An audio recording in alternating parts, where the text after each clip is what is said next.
And I'm going to get started. So today's topic is working with parents and family members. Thank you, Justine. I think I also had it titled Parent Interactions and Training. So this is the same event. Okay.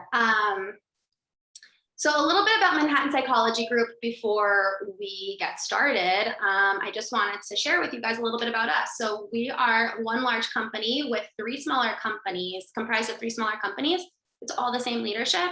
So we are a group of BCBAs who serve our DOE clients, Department of Education clients, and private pay directly. So we have a bunch of BCBAs providing direct therapy services to our clients through MPG. And in the second column, you'll see MPG tutoring. These are educational services, again, directly provided by BCBAs, and now also special education teachers. So if you're a special education teacher watching today, this might be interesting to you because we do have opportunities for you.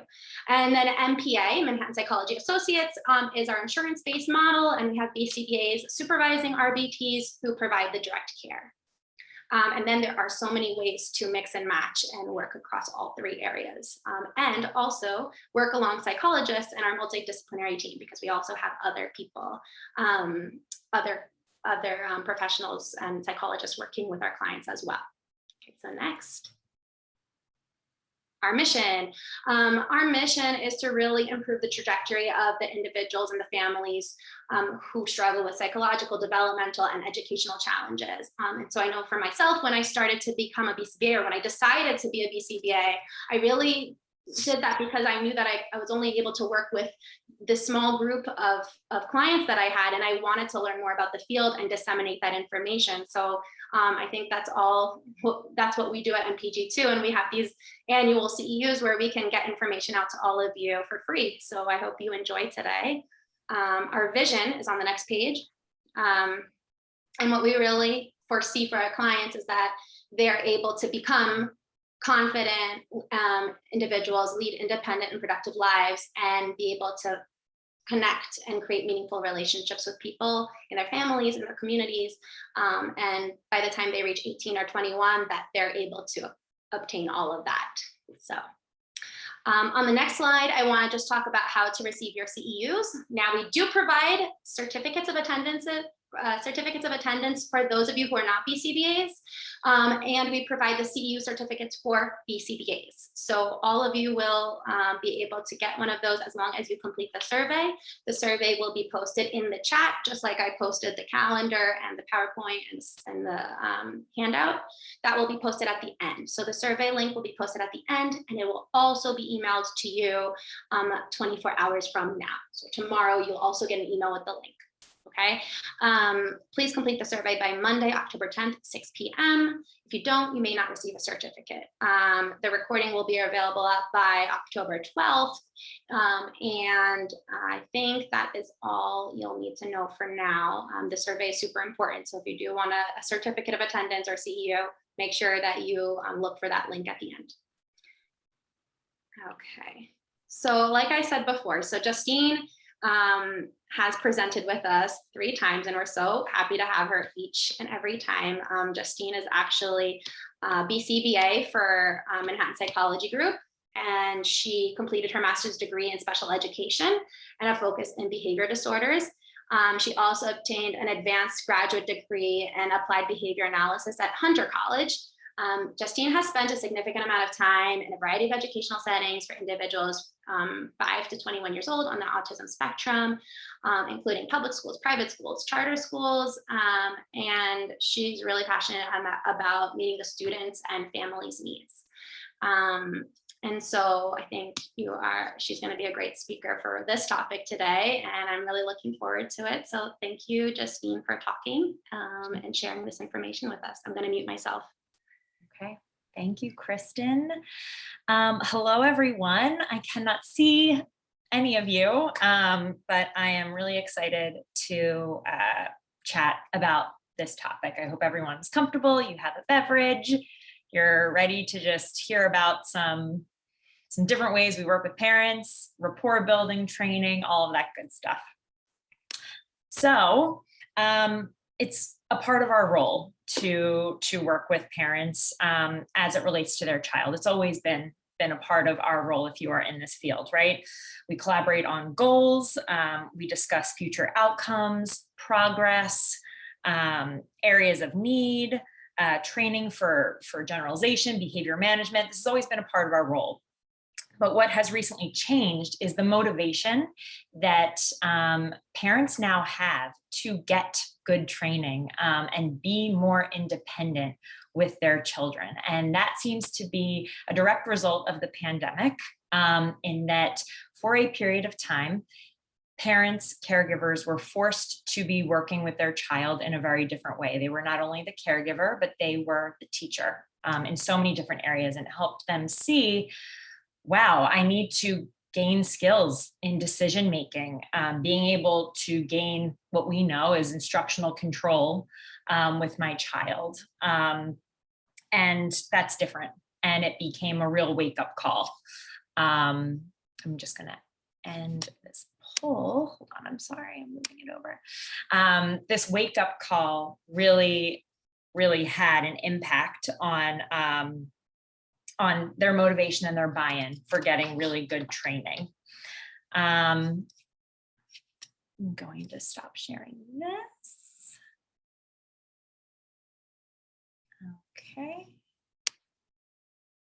Okay. So research shows that parent involvement increases efficacy in treatment and certainly generalization. There's tons of research in this area, and so there's some shared here on the screen that you can browse over.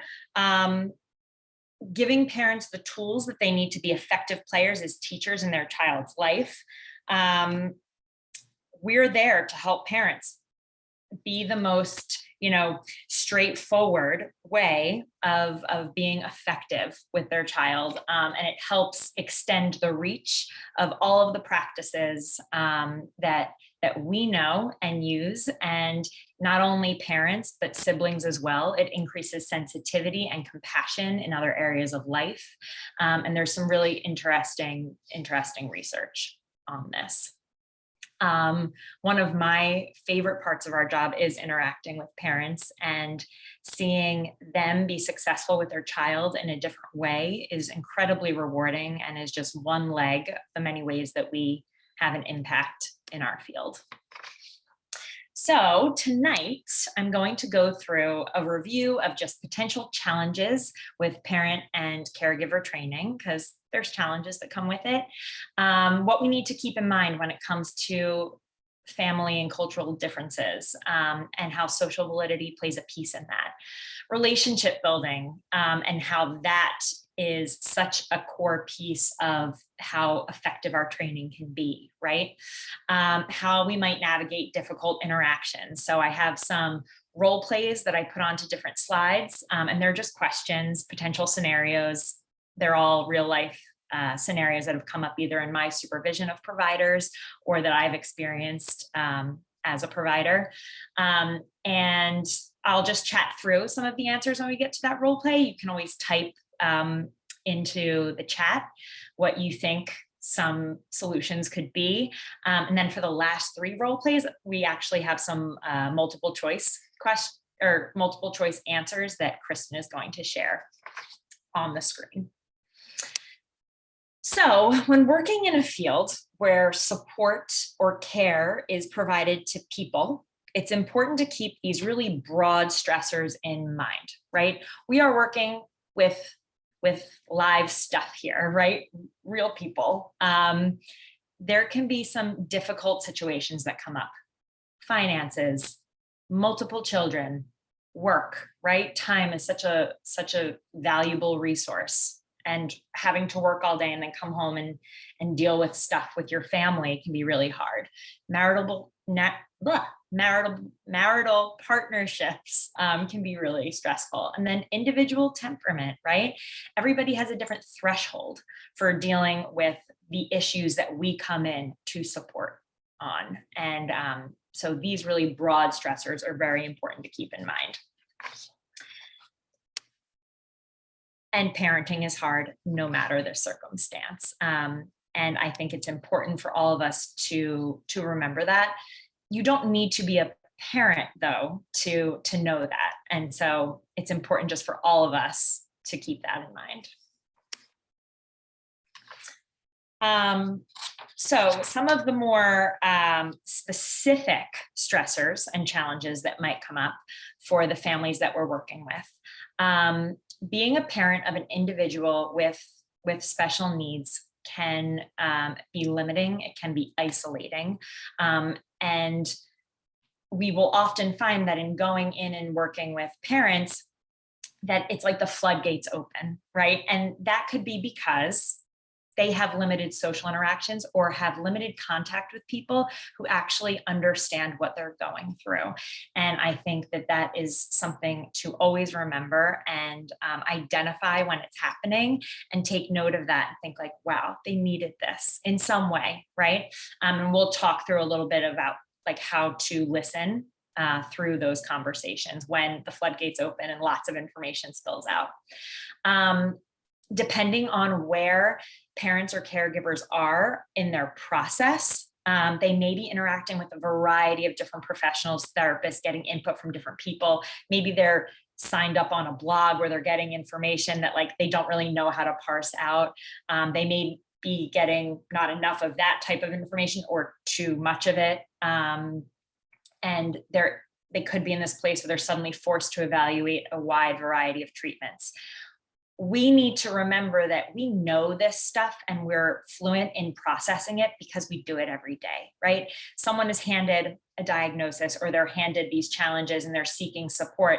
They have to become experts all of a sudden, maybe in their mind, right? They might feel like they need to become experts all of a sudden on all of these things. And so that is a challenge that we need to recognize. Their child may be dealing with a disorder that's not observable. So they might be hearing people say to them like, oh, you can't tell, oh, nothing's wrong. But they know in their personal life, they are dealing with something and processing something that is truly a struggle. They may be dealing with these skills that aren't developing that hugely impact their routine. Toileting challenges can impact so many different things in the home, right? Dressing, if a child is of age where maybe they should be getting dressed independently compared to maybe a larger group of people and they're not, that takes time away from what the parent needs to be doing to maybe get ready for their day. Huge impact to their life. Eating, sleeping impacts so much. Challenging behaviors that they're dealing with can be impacting them leaving their home and functioning in the community as a family. And this aligning on understanding, they may still be processing what all of this means long-term. And it's just really important to keep all of that in mind. So going through family and cultural differences. So when first working with a family, it's important to have done some type of record review, right? Do your homework a little bit. Know on paper what you could be walking into as far as the history of maybe the services that this child has received in the past. Going in to the home, the school, wherever it is that you are first seeing the client and their parents and caregivers, and just observing, just taking it all in, gathering information, right? We know this on paper. We were all taught this, but it's important to remember that you are information gathering in the beginning, and that is going to play such a huge role in your rapport building that then ties into the training that's to come. So you want to interview, maybe after you observe, outline some questions that you have if you're not sure about something. So let's say you go into the home and do an observation and you saw that maybe a request of the parents leading up to services was dressing, but you notice in the home that maybe no one is wearing socks or shoes or something, right? It's something you observed. Ask a question about that once you get to the interview. So I saw on the intake form that you're looking to work on dressing skills. I noticed that so-and-so, the client, wasn't wearing shoes during the time of my observation. What does dressing look like right now? Because I actually didn't see it. What is expected? And then you get information like, oh, socks and shoes maybe aren't a part of their concern right now. So that's one example of many, but you wouldn't know necessarily to ask that question or dig into that a little bit more if you didn't observe first and just take in information. Assess the concerns of the parents and caregivers and people that are experiencing whatever is happening daily. Listen to the way they talk about their child. It will give you so much information about where they are in their understanding or how they feel about their child's abilities. It can be so telling. Digging into all of this really shows that you do your homework, and this is when actually the relationship starts to build. So going into some cultural or family differences in a little bit more detail.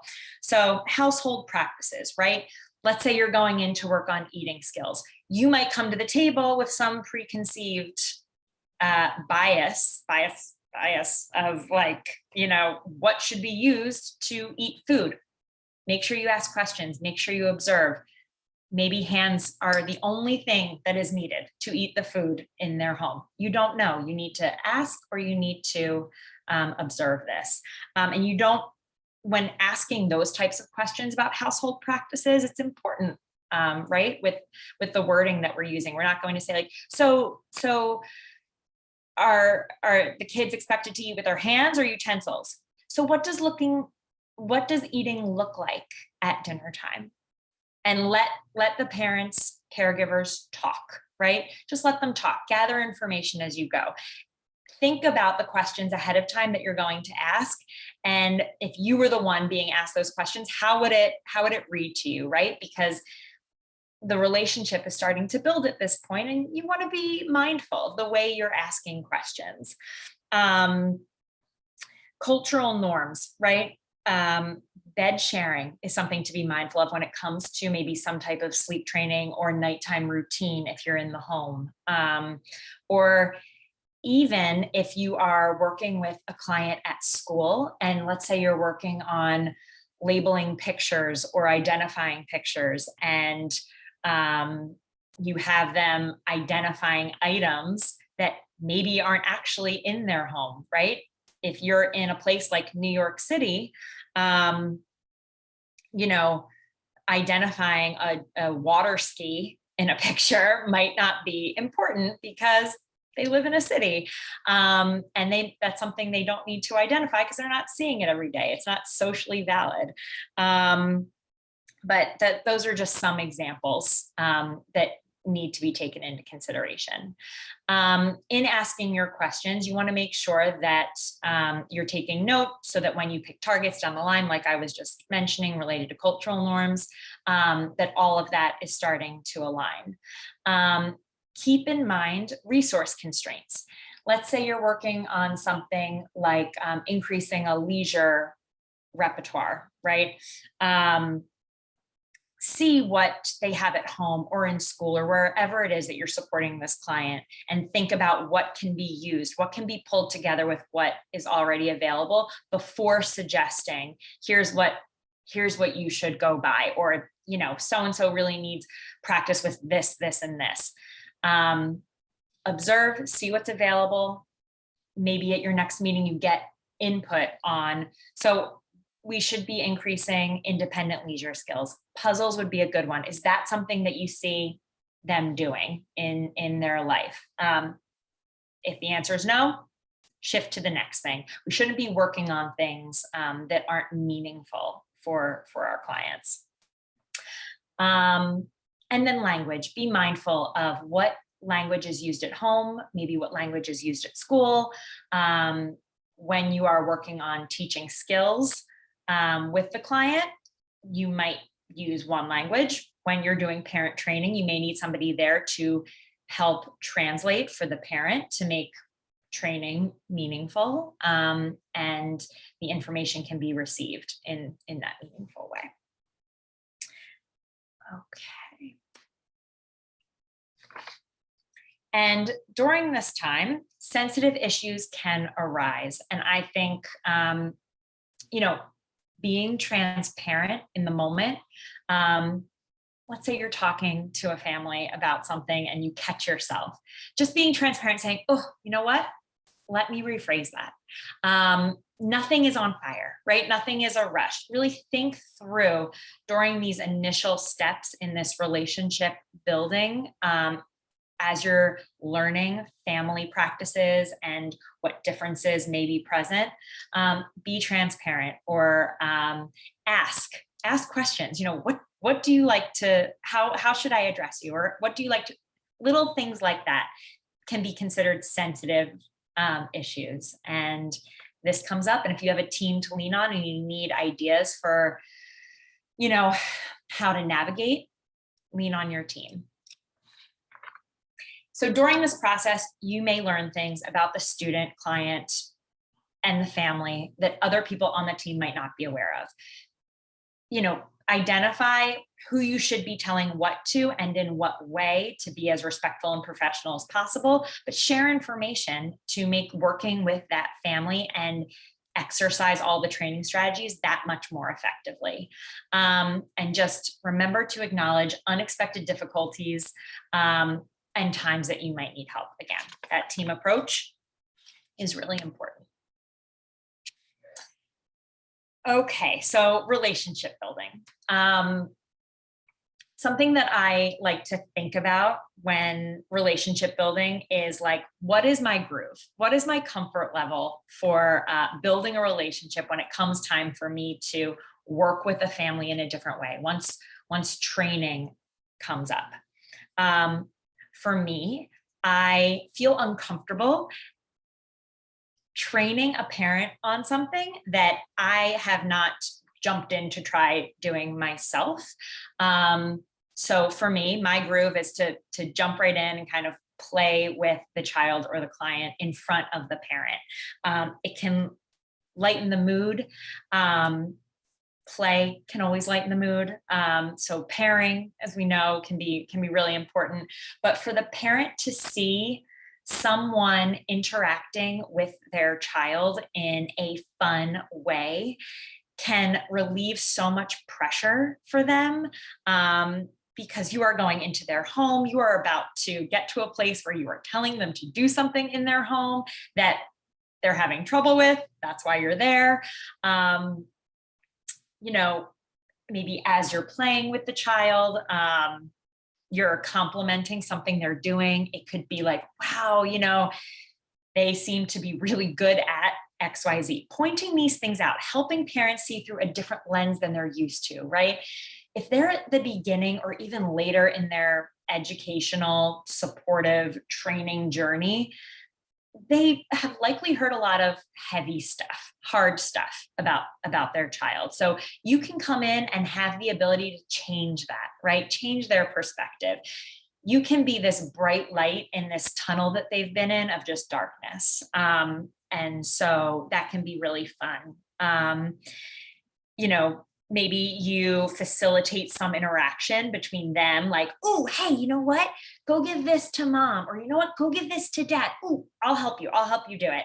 And facilitate that in some way to start breaking in some of that comfort. Maybe you observe an interaction that is really nice. Be genuine. You know, if you see something that you think is really nice, you can say, oh, that was so cool. Or, whoa, I've never seen that before. And you got to be careful with that, because it might not sound genuine, but really look for something that like sparks joy in some way and identify that for the parents. Maybe as you're there modeling or playing with their child, they're talking to you, right? Again, floodgates open. Spend time listening. Listen to them. As you get to a place where you're starting to talk through things, hold off on using terminology and jargon, right? You're not the parent's professor in training, right? You are helping them gain confidence and knowledge, but you don't need to school them necessarily in jargon and terminology. And then take perspective and be transparent as you are talking to them about different things. So sometimes, even when you're there just observing in the early stages, and you're trying something out, right? Sometimes you'll try a little play with the parents there. You can be transparent and say like, oh, I don't know. I need to think about this one. Like, be transparent, take perspective. Like, you don't have to have all of the answers right away. You might be in the early stages, or even if you're at a later one, like, need to think about that a little bit. Or, you know what, I think we have a couple ways that we can go about this. But be transparent in that. Them hearing you take your time and process as you're watching will hopefully encourage them to slow down their process as well. Consistency is such a key piece of relationship building. Be systematic, be planned out in your approach to all of this training, all of this support, wherever it's taking place. That will build trust, right? That is how we build trust in any relationship. Consistency, say what you mean what you say, follow up on things. That is why they are seeking our help, because there are so many inconsistencies in their life. Clear as kind, share your process. Let them know, hey, so today we're going to do this. Was there anything specific you wanted to cover? Then you have your training with them. And at the end, maybe you do a wrap up and you say, okay, so we covered this. We actually didn't get to this. I'm going to make a note of that so we get to it next time. Hey, you mentioned that you wanted it. I'm going to think about that a little bit more. Write it down. Share your process out loud with them. And then this compassionate care piece, social validity. You are in the process of carefully curating a training relationship that works for them. Maybe you ask them in the beginning of training, how do you want to do this? There's going to be a point where I need to give you feedback. You want to do it in the moment? Is it helpful if maybe I type up notes for you? We can do both. I could record what we do so you could watch it later. Ask questions and come from this place of compassion to identify that, like, they're the ones that are going to need to implement this. I want to ask all the questions to get the answers I need to make sure I can roll this out in a seamless way for them. That's just a really big piece of all of this. Okay, and now we have our first code. Life is the first code.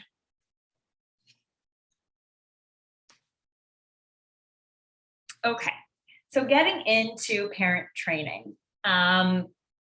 I think I covered some of this talking through on previous slides, but you should work collaboratively with parents to develop goals. In that initial relationship building stage that I just talked through, you can start to identify maybe some things that you saw that you would identify as an area of need. Maybe because either based on maybe an assessment that you're running, you've identified that that's an area of need, or you heard the parent say, oh, that's been really hard. So you jot a note down about that. Then when you come together to have a meeting about what you're going to roll out, you have all this information. There's a chance that you might identify something that they don't see as an area of need at all. I experienced once, I had a client at school who was sucking her thumb. Wasn't interfering with responding in any way, but me and my history of life, I just identified like, her age, like maybe she shouldn't be sucking her thumb anymore. In talking to the parent, she said that's actually something that a lot of the young girls in our family do, and like it ends up they grow out of it. And right now I it's not a hot topic for me that I feel I need to change in behavior. And I thought to myself, well, it's not interfering with responding. She's not hurting herself in any way. We're going to let it go. Right. So there comes a point where in collaboration, you might identify something that doesn't align with something they care about and it's not meaningful. So you let it go. It's important to remember to be patient and empathetic as they're acquiring new skills as you're training them. Ask questions, check for understanding along the way. Identify what's not working once you get into training.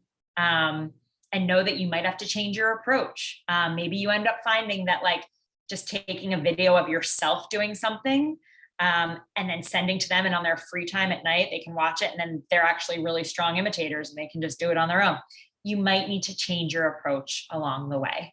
But you want to think about changing things in a systematic way at meetings. Talk about maybe what you're going to change, have a dialogue about it, rather than just changing on the spot, because that is where some inconsistencies can start to occur.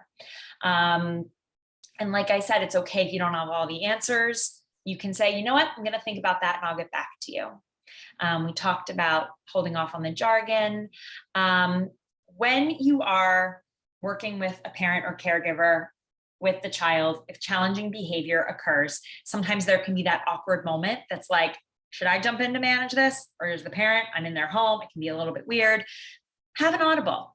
Say, do you want me to do this, or do you have it? They might say, I've got it. Say, okay, let me know if you need my help. Observe, gather information in that moment. What is their go-to in managing behavior? Is it effective? Is it not? And take note, and then have a debrief after. That debrief can be uncomfortable sometimes because you're talking to a parent about their own behavior, but find your own way in having that conversation. You could always say like, hey, so in the session yesterday when so-and-so did, remember, be objective, be very clear. When this happened, it looked like this. The way it was managed was this. Didn't really seem to be effective. I have some strategies that we might be able to try based on what I know about behavior. Here are some options that we have. Give them options and talk through how that could affect behavior, because that's what we know. They know their child. We know the behavior aspect. So coming together on that ends up being a big piece of training. Okay, so what can make the training itself challenging for parents, but then what we have to manage? Talked about how important it is to curate the teaching procedures. We may find that clients behave differently, which we know happens. The reactivity levels vary, but they might be behaving differently in the absence of us. And so that can be hard. Parents might start to say like, well, it's not working. And you're thinking to yourself, well, it works with me. And I trained them on this thing. It's still not effective. That's important to know. And it's important that we don't just say like, well, you're not doing it right. Go in, look, hear them, hear what they're saying is hard. You might need to use a different strategy. It might not be the best strategy, but at the end of the day, their ability to implement the strategy and it be successful is the most important takeaway. So that's another piece of no changes might need to be made along the way, because we might know that a strategy is successful, but if parents can't implement it successfully, then it's no good. It's no good. We have to change it. Another challenge, parents might be tired when all this is taking place. They might be jaded. They might cancel sessions, and then that could be its whole own other issue, right? The environment itself can be distracting. So find out what extraneous variables in the environment can be changed, and find out the ones that are a no-go, right? A sibling may be watching TV in the other room, but you're trying to train the parent and the client just wants to get into the other room. Ask, is there any way maybe the volume can be lowered, or maybe do they have headphones they can listen to TV? Find out what might be able to be changed to help training be more successful. And then fatigue. And when fatigue happens, parents start to drop off, right? Some drift might start to occur, and then implementing the strategies. So identifying when that takes place and knowing when maybe you need to scale back and take a step back in your training to then move forward. So Here is an outline of a very straightforward parent training model, where you show and tell what is going to happen. Parent gets to jump in and practice the strategy, and then you give feedback, right? When going through and modeling a strategy, I find it really helpful to give a quick and dirty overview of what's going to happen. So I'm going to hold up this card when this happens. I'm going to model, here's what you say. Then this should have, like, talk through the whole thing. Model it maybe without the child at first, or with them. You have options there. And then check for questions before they jump in to practice it. Then rehearse. Have the parent jump in and try it.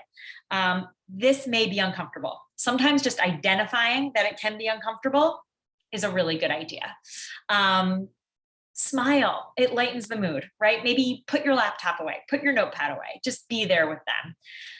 Then give feedback, give praise for the things that were great.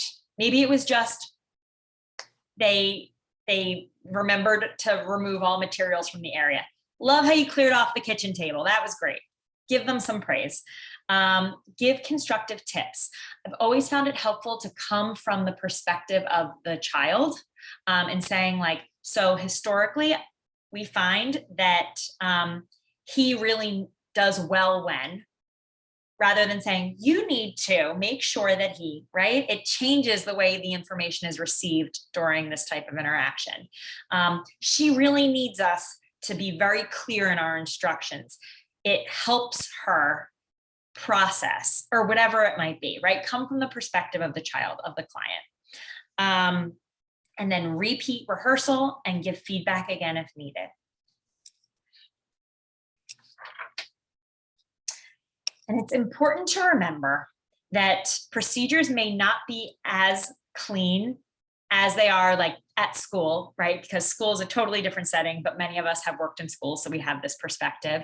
Or when you go in to run them yourself, it's important to just get excited over the small successes and recognize how hard it might be for parents. Okay, so I'm going to start to chat through these scenarios, and these, you can just throw out some answers in the chat. So let me pull up the chat window. Okay, first scenario. Okay, so let's say you're about to start a session, and a parent starts to talk about their displeasure with the child's programming, or gives us suggestions for what to start working on instead of what you have planned. And that could be whether you are just working with the child and the parent's there, or maybe you're about to go into a training situation with the parent. And they continue to ask questions related to programming. What do you do in that situation? You can type answers in. I'll give it a second, and then I can just share some ideas. Justine, just let me know when to post the polls for these. Oh, yes, I will. Thanks. So for something like this, it's important to let parents know that in the moment, yes, someone said acknowledge the concern, thank you for the information, redirect them back, validate and redirect. Yes, let's talk about it after the session. Or I really want to give this my full attention. She looks like she might, start to have a hard time if I don't attend to her. Let's set up a meeting time. Someone said, yes, setting a time to meet. Lots of people are saying that.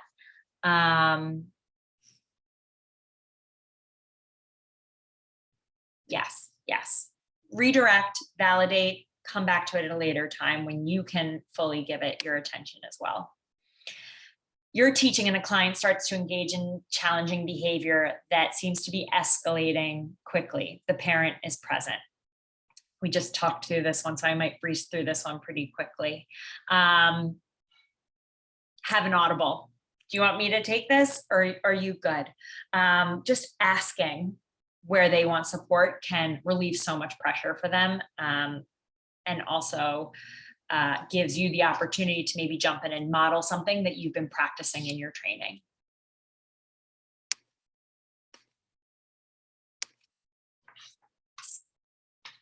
Okay, well, this can be uncomfortable. So let's say you're about to start a session and a parent either begins to complain about an interaction with one of your coworkers, maybe another provider on the team or supervisors, or complain about how long it's taking someone to return their call, respond to their email. Situations like this come up a lot in our field, maybe because people try to test you to see how you're going to respond. Are they going to take sides? Or they need someone to vent to. Again, floodgates open. Someone said empathize and give them a time to schedule. Validate and redirect again. Yeah, you could say something like, "Ooh, that sounds hard. I'll try to help them circle back on that," or you know what, I'll let them know that you were asking about that. But coming from this place of team, like I would never say anything where it's just you venting and gossiping with them about someone else on the team, right? Responding in that way speaks volumes about how you handle professional interactions. And they might end up thinking like, well, if they did it with me, they might do it with someone else. So just be very neutral, get back to what you're doing. Ethics, someone said, yes, this is an ethical issue. But it happens in real life. And then it's like, oh, is it the textbook ethical answer? Or, how do I do this? It can be really uncomfortable. Okay.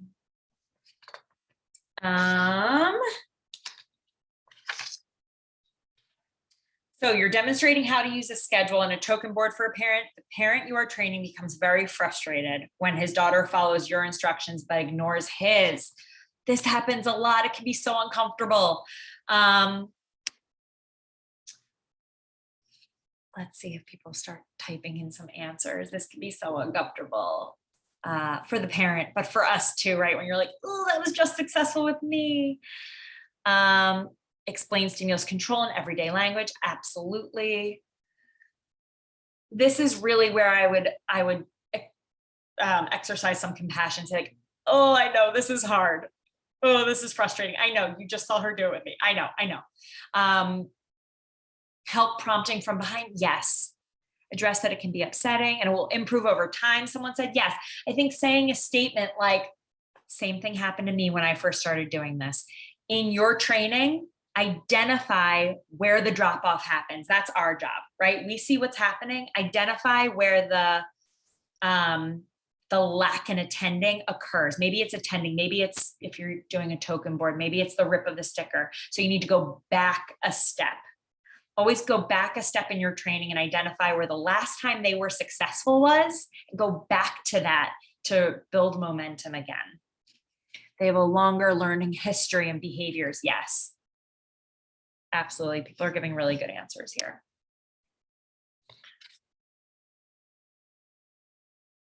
Stimulus pairing, someone said, perform tasks together with parent. Yes, pair yourself. Really good one. Okay, all right, Kristen, this is where the poll questions come in. So you are working on teaching a skill that sparks a parent to tell you about an alternative treatment the student has started. All right, poll is up. The parent asks for your thoughts. Alternative treatments. Think things that are not based in research and no data have proven them to be effective. Ethics here.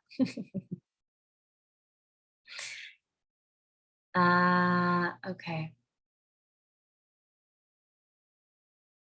And for some of these, there might be two possible answers, but like the BCBA exam, which is the best answer.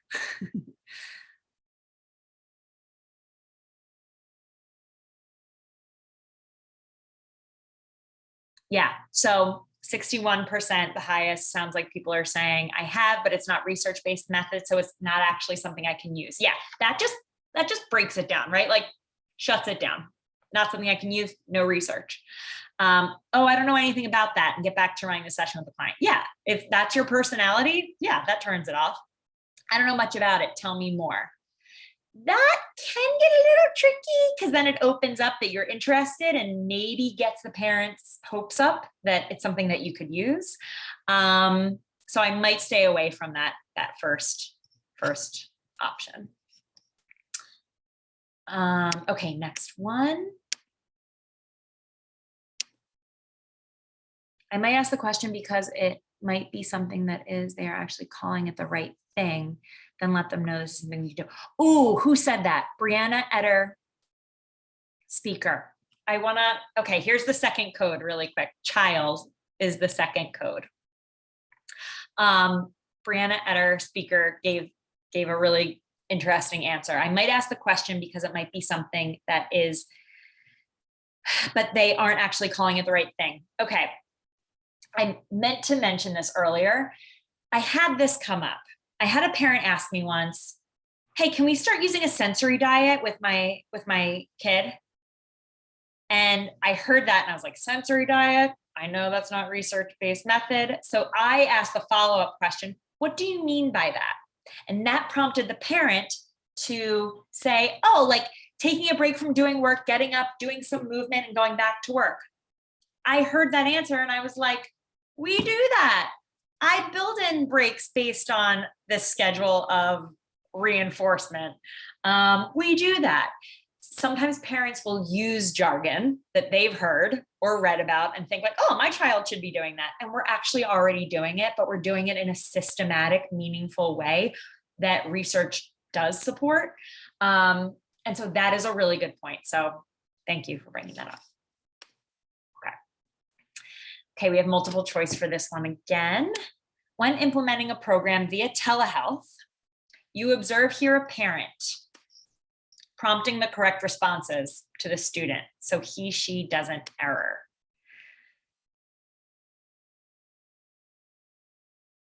You could let it go, correct them, and provide rationale for why that could affect skill acquisition. Talk through when you will need them to prompt responses or reprimand them.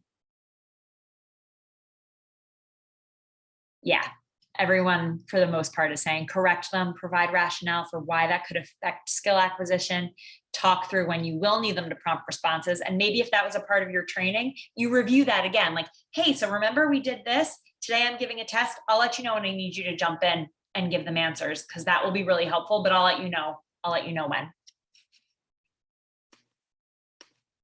Oops. Okay. Teach how to prompt, yes. Lisa just said that, I see that. Okay, and I think this is the last one. A parent asks you to teach their child something wildly out of your skill set, like a foreign language. That's the example that we can use for this one that ties into the answer.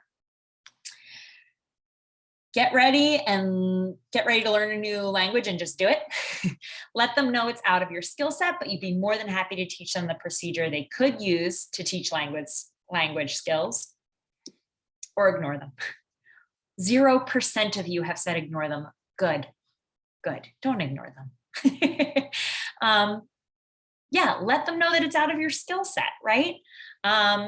You'd be more than happy to share procedures with them that they can use to teach this or, different skills, whether it be a motor movement skill or a language skill. Someone said, I really feel like it depends. Oh, this is for the other one. Okay. Not punish participation. Oh, Valerie, that's a good point. Yeah, it totally depends on the situation and what you've been through with the parent. Yeah, absolutely. Okay, and that wraps up the presentation portion, and we're opening it up for questions. All right, we do have some questions. If you didn't put any questions in the Q&A, feel free to do so now. Before I go into questions, I just want to thank Justine for delivering such an interactive and informative webinar. I hope you all enjoyed it. as much as I did, and I do want to get to questions, but before we do so, I will be posting a link to the survey that you need, a link to a Zoom meeting where you can listen to Lakin, our recruiting specialist, talk about opportunities with MPG. So that will go into the chat. So stick around because those two links are coming in. You're going to need that survey link. Okay. Justine, the first question here I see, I don't know if you want to pick them yourself. How do you handle parents that are older than you and feel that they know more than you? That's interesting because that's not only something that comes up with parents, that can happen with staff that you're working with in different places who you're responsible maybe for training on different things. I think that coming from, this is where we could use some more reliance on research for the strategies that we're employing and really come from this place of they're coming to the table maybe with life experience and what they're experiencing versus what we know about behavior. And that's where they know the child or the situation, but we know behavior. So starting lots of what you're saying in your conversations with, I hear that, like, that sounds really hard. So actually in behavior, when XYZ happens and we do XYZ, the future likelihood of XYZ happening, like, come from a behavior analytic place when describing, it takes you and the personal piece out of it. And that uncomfortableness might go away, right? Acknowledge that they know it's uncomfortable. Hear their feelings or their experience. Like, yeah, I know. So actually in behavior, what could happen is, that's how I would start a lot of those conversations. I often struggle, I just read this one, I often struggle with getting parents to take data outside of our parent training sessions. Suggestions on how to get that done more effectively, consistently. So a couple things that you could do is maybe you ask parents if they're comfortable with this to record whatever it is you're asking them to take data on. That can get tricky if it comes to self-care skills. You could, so if video recording is out for you to actually observe what's happening, you could at your next meeting take some anecdotal data, ask very targeted questions and report anecdotally in paragraph form with what parents are reporting is happening. That's an interesting one because if you're working on training something they're experiencing at home, they're the ones that if they're saying it's going well, then like believe them, even if it's not looking like maybe you trained it on, but they're reporting it's going well, something's going right. So anecdotal data can be really helpful in those situations. Do you have any tips for families for working with families that are resistant to parent training? I mean, if they're consumer reporting, right? If they're having trouble with something, but they're resistant to parent training, I might dig into that a little bit more and maybe say, like, what is it specifically?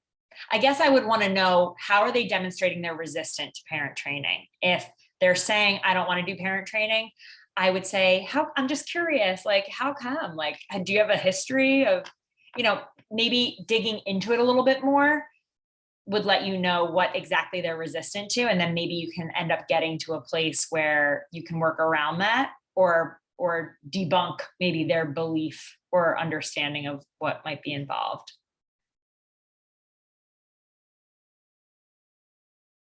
I have a parent who texts me constantly. Can you talk a bit about setting boundaries? I think with that, because that does come up a lot. I think if it's appropriate in your working relationship to text, because you've established that as communication, being really mindful of when you text back can speak volumes. So use extinction in the same way we might with clients. So be mindful of when you're responding and then also how you're responding. So I would be really vague in text also, because like if something is in text or in writing, it can always be, held against you maybe in a different way, which can be an ethical issue in and of itself. So maybe saying like that, maybe clump together what they're asking you or talking about and say like, all of that I'm taking note of, would love to set up a time to talk, and like keep redirecting it to a meeting, and that might close off that floodgate of texting. How do you feel about using mentalistic terms when talking to parents? Oh, there's lots of good questions. This is just the one I saw.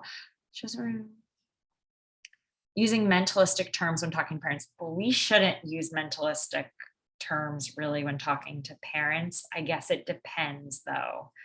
If you're so when I was talking about rapport building or relationship building, and you're observing something with parents, and you're maybe saying like, oh, she seems to love that. Like, that's mentalistic, but you could say like, oh, she seems to love that. Follow it up with something observable, right? Because you're trying to build a relationship with them, but you need to be objective in what you're saying about the child. So maybe you're saying like, oh, she seems to love that. She's smiling so big and she's reaching for you. She must want more. Something like that. Bringing it back to an objective place can be really meaningful, I think. In my experience, I found that helpful. 2 problems. Mom did therapy herself last year as a former teacher and incorrectly uses the language, but feels the need to correct. I don't understand that one. Dad came and took the kid. I'm sorry, they're coming in fast. I'm also trying to be mindful of time. Okay, we have 2 minutes. How would you react to a parent who thinks any type of correction is making the child suffering? For example, the parent prompts the child every step to dress, and when I attempt to teach independence, the parent interrupts it. I think that's something, anything like that, where maybe parents jump in, might be a good thing to dig into when you talk to them and say, when we were practicing dressing the other day, when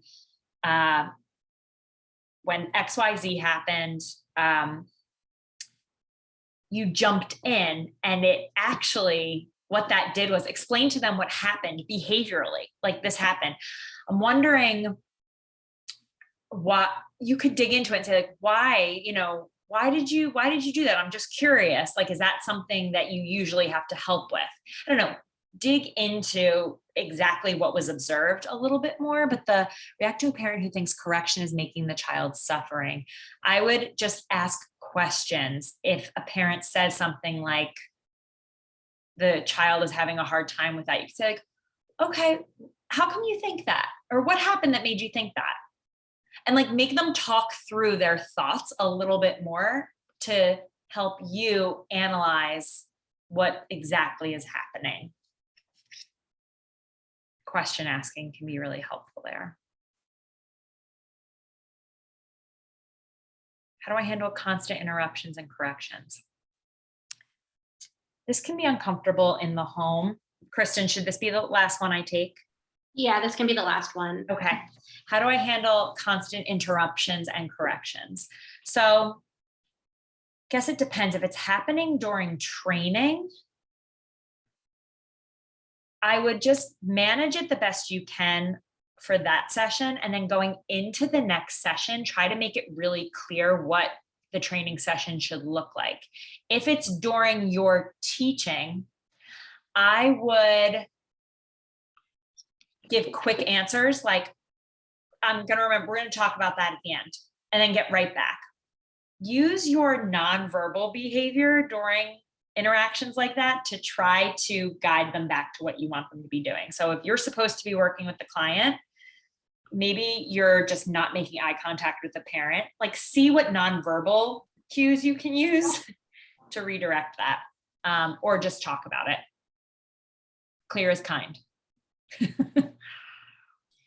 Thank you, Justine. Wow, this was great. I love seeing how many questions came in, and everyone's really thinking about everything you said and bringing all this, all their experiences to the table. So it was really great to see.